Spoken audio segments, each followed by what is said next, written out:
اعوذ मिनश्शैतानिर्रजीम बिस्मिल्लाहिर्रहमानिर्रहीम अस्सलातु वस्सलामु अलैका या रसूल अल्लाह सल्लल्लाहु अलैहि वसल्लम। अस्सलामु अलैकुम रहमतुल्लाहि व बरकातुहू। हज़रत ख्वाजा निज़ामुद्दीन औलिया रहमतुल्लाह अलैह फरमाते हैं कि जब मैं सर मुंडा कर हज़रत बाबा फरीदुद्दीन गंजशक्कर रहमतुल्लाह अलैह की खिदमत से होकर दिल्ली में आया तो आप रहमतुल्लाह अलैह की तरफ से अता करदा कंबल का खरका मैंने पहन रखा था। ये खरका पहने मैं जामे मस्जिद की तरफ जा रहा था कि मुझे शरफुद्दीन क़यामी ने बुलाया। मैं उसको अपने मुरीद होने और खरके से नवाजे जाने के बारे में बताने लगा तो बड़ा सीख पा हुआ और हज़रत बाबा फरीदुद्दीन गंजशक्कर रहमतुल्लाह अलैह की शान में नाजेबा कलमात कहे, मुझे भी बुरा भला कहा। हालांकि मुझ में इतनी ताकत और सलाहियत थी कि मैं उसको जवाब देता, लेकिन मैंने सब्र और बर्दाश्त से काम लिया। फिर जब मैं हज़रत बाबा फरीदुद्दीन गंजशक्कर रहमतुल्लाह अलैह की खिदमत में हाजिर हुआ तो आप रहमतुल्लाह अलैह से तमाम वाक़या अर्ज़ किया। आप रहमतुल्लाह अलैह ने सुना तो कल्ब पर रिक्कत तारी हो गई और रोने लगे।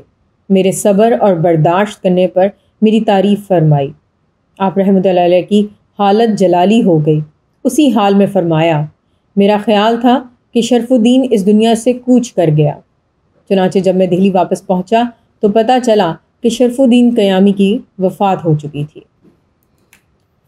हज़रत बाबा फरीदुद्दीन रहमतुल्लाह अलैह के बाकमाल मुरीद हज़रत ख्वाजा अहमद सेवस्तानी रहमतुल्लाह अलैह फरमाते हैं कि मैं हजूर बाबा रहमतुल्लाह अलैह के लिए वज़ू और गुस्ल का पानी मश्क में भर कर लाया करता था। एक दिन मेरी कमर में शदीद दर्द लाहक हो गया। आप रहमतुल्लाह अलैह ने मुझे बुलाया और हुक्म दिया कि पानी भर कर लाओ। मैंने आप रहमतुल्लाह अलैह से अर्ज़ की कि हजूर रहमतुल्लाह अलैह, मेरी कमर में दर्द है, मुझसे मश्क नहीं उठाई जाती। आप रहमतुल्लाह अलैह ने बड़े प्यार से मुझे अपने पास बुलाया और मुझसे झुकने के लिए फ़रमाया।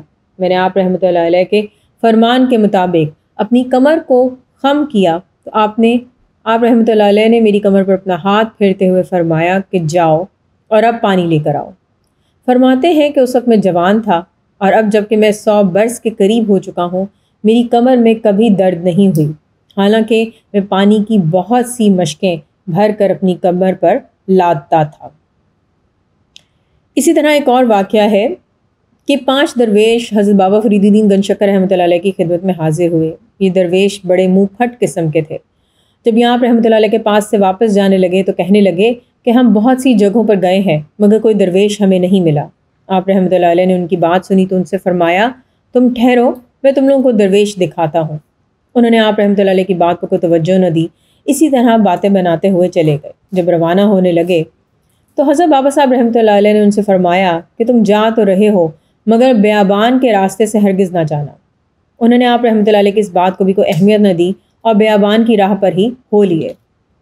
हज़रत बाबा फरीदुद्दीन गंजशक्कर रहमतुल्लाह अलैह ने उनके जाने के बाद उनके पीछे एक शख्स को भेजा ताकि वो देखे कि ये किस रास्ते से गए हैं। उस शख्स ने वापस आकर बताया कि वो बियाबान के रास्ते से गए हैं। आप रहमतुल्लाह अलैह ने यह बात सुनी तो एकदम रोने लगे जैसे कि कोई इंतकाल कर गया हो। बाद में इत्तला आई कि उन 5 को एक बीमारी लग गई जिसके बायस मर गए। उनमें से एक प्यास से बेताब होकर पानी के पास पहुंच तो गया मगर उसने इस कदर ज़्यादा पानी पी लिया कि वो भी मर गया। तो ये कुछ वाक़यात थे बाबा साहब रहमतुल्लाह अलैह की ज़िंदगी से मुतल्लिक़। इंशाअल्लाह नेक्स्ट वीडियो में और वाक़यात सुनाऊँगी। अस्सलातु वस्सलामु अलैका या रसूल अल्लाह सल्लल्लाहु अलैहि वसल्लम। अस्सलामु अलैकुम रहमतुल्लाहि व बरकातुहू।